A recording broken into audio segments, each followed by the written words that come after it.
नमस्कार दोस्तों west UP के लोगों के लिए एक अच्छी खबर ये है कि जो जेवर में नया एयरपोर्ट बनने वाला था, नोएडा इंटरनेशनल एयरपोर्ट, उसका उद्घाटन नरेंद्र मोदी, प्रधानमंत्री नरेंद्र मोदी 28 मार्च को करने वाले। दोस्तों, जब ये इसमें ये फुल फ्लेज्ड शुरू हो जाएगा, 2050 तक इसको शुरू होना है 6 चरणों में, तो उसके बाद ये पूरी तस्वीर बदल देगा वेस्ट यूपी की। और अभी पहला फेज़ शुरू होने के बाद भी ये उम्मीद की जा रही है कि यहाँ पे इंफ्रास्ट्रक्चर और जो बिज़नेस है उसको एक नई उड़ान मिलेगी, एक नई पहचान मिलेगी। दोस्तों, 2001 में यूपी के तत्कालीन मुख्यमंत्री राजनाथ सिंह ने जो एक प्रस्ताव दिया था नोएडा में एयरपोर्ट का, उसको धरातल पर आते आते 26 साल लग गए। 26 नवंबर 2021 को नरेंद्र मोदी ने इसके कंस्ट्रक्शन का शिलान्यास किया था और अब वही इसका उद्घाटन भी करने वाले हैं। दोस्तों, बात करते हैं कि नोएडा इंटरनेशनल एयरपोर्ट यात्रियों के लिए, हमारे और आपके लिए किस तरह से फ़ायदेमंद होगा। ऐसा एयरपोर्ट है जिसमें कम विजिबिलिटी, यानी 50 मीटर से भी कम विजिबिलिटी में उड़ानें संचालित करना आसान होगा। यानी ख़राब मौसम है, कोहरा है, बहुत ज़्यादा रात, तो उनमें भी उड़ानें संचालित करना संभव होगा। हालांकि अभी पहले चरण में केवल दिन में ही एयरपोर्ट पे उड़ानें मुमकिन होंगी।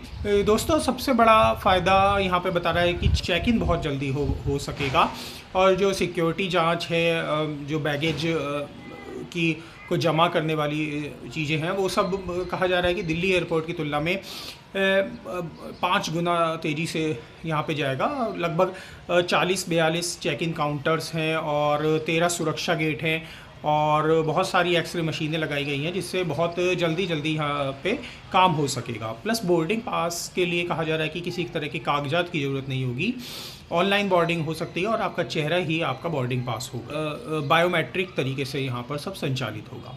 दोस्तों, पहले चरण में यहाँ पर 3 उड़ानें शुरू होने जा रही हैं, जिनमें इंडिगो, आकाशा एयरलाइन और एयर इंडिया एक्सप्रेस होगी। शुरू में 11 शहरों के लिए उड़ानें होंगी, जिनमें यूपी के आपका कानपुर, लखनऊ, बनारस के अलावा बम्बई, पटना, हैदराबाद, बेंगलोर, श्रीनगर जैसे प्रमुख शहर हैं, और लगभग 150 के करीब यहाँ से उड़ानें संचालित होंगी। नोएडा एयरपोर्ट बनने मायनों में ख़ास है और इसको बताया जा रहा है कि ये दिल्ली एयरपोर्ट के मुकाबले कई मामलों में बहुत ज़्यादा सुविधाजनक होगा, बहुत ज़्यादा बड़ा होगा। यात्रियों की सुविधाओं का इसमें बहुत ध्यान रखा गया है।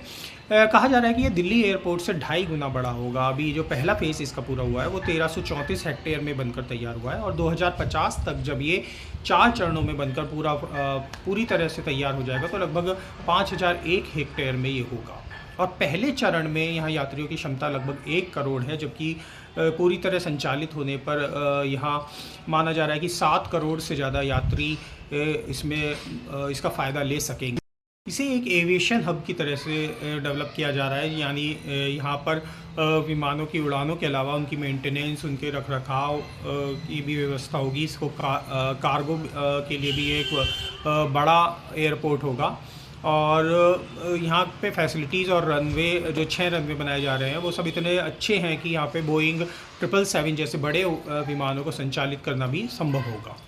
बताया जा रहा है कि फैसिलिटीज़ में ये स्विट्ज़रलैंड के एयरपोर्ट को मात देगा, क्योंकि वहाँ का जो ज्यूरिख एयरपोर्ट कंपनी है, वहाँ के एयरपोर्ट को संचालित करने वाली, उसी की यहाँ भागीदारी में नोएडा इंटरनेशनल की जो कंपनी है, Yamuna international air private limited, वो इसका 40 साल तक रखरखाव करेगी।